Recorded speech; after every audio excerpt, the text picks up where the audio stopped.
All right, so today we're looking at a fantastic set of high-yield pathology notes. We're really going to get to the heart of the matter. Literally. Literally. We're breaking down myocardial injury. I mean, when the heart gets damaged, how do we actually know? How do we timestamp it? It's all about what spills into the blood. It's like a chemical investigation, really.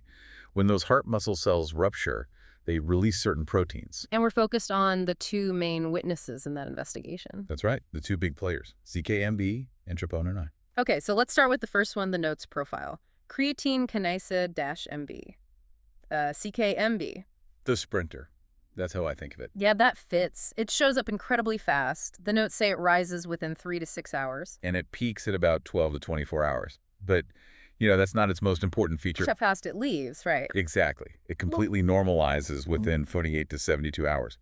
By day 3, poof, it's gone. And that rapid clearance is actually its superpower. That is the whole reason we still use it. For detecting reinfarction, a second heart attack. You got it.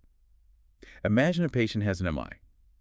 3 days go by, their CK-MB should be back to 0. But if you test them on day 4 and see a new spike... That's a new injury. It's a fresh event. It's not just the leftover signal from the first one. So it's the adjunctive marker, the helper. Perfect. Now let's talk about the heavyweight. Troponin I. The notes just flat out label it the gold standard. And that all comes down to one word: specificity. Meaning it's specific to the heart. Highly specific. See, CK-MB is mostly from the heart, but you have small amounts in skeletal muscle. So a really intense workout or a crush injury could theoretically raise it? It could. It muddies the water. Troponin I doesn't have that baggage. If you see it in the blood, the heart is damaged. Period. Okay, but what about the timeline? Well, this is where it gets interesting. The start is identical. Rises at 3-6 hours, peaks at 12-24. Same as CK-MB. Exactly the same. But troponin doesn't just disappear. It lingers. For how long? For 7 to 10 days. A full week or even more. So if you picture this on a graph... They both shoot up together on day 1. But then the CK-MB line just drops off a cliff. While the troponin line creates this long, tapering tail that lasts for over a week. That's the perfect visual. And that completely changes the game for diagnosis. How so? Well, if a patient waits, say, 5 days before coming to the ER... Ah, right. Their CK-MB would be long gone.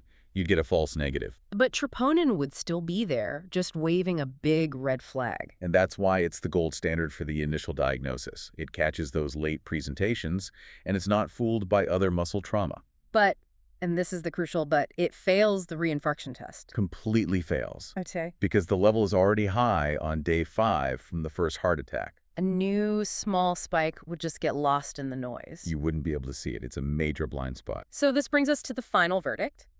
It's not that one is better, it's that they have different jobs. Precisely. You use troponin I for the primary diagnosis. It's the most sensitive and accurate tool for that. But you keep CK-MB around as the assistant. The specialist. Its job is to monitor for reinfarction in that first week. So let's run through the cheat sheet rules from the notes. Rule 1, rise and peak. They're identical, no difference there. Rule 2, duration. That's the main difference.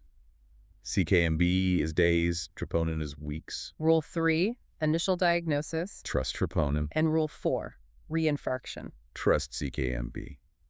It's such an elegant system, isn't it? We're just using the decay rate of different proteins as a kind of biological clock. To reconstruct the timeline of the injury, it really shows how a medical gold standard often needs an older, reliable assistant to see the whole picture. Thanks for walking us through this. My pleasure. It was great.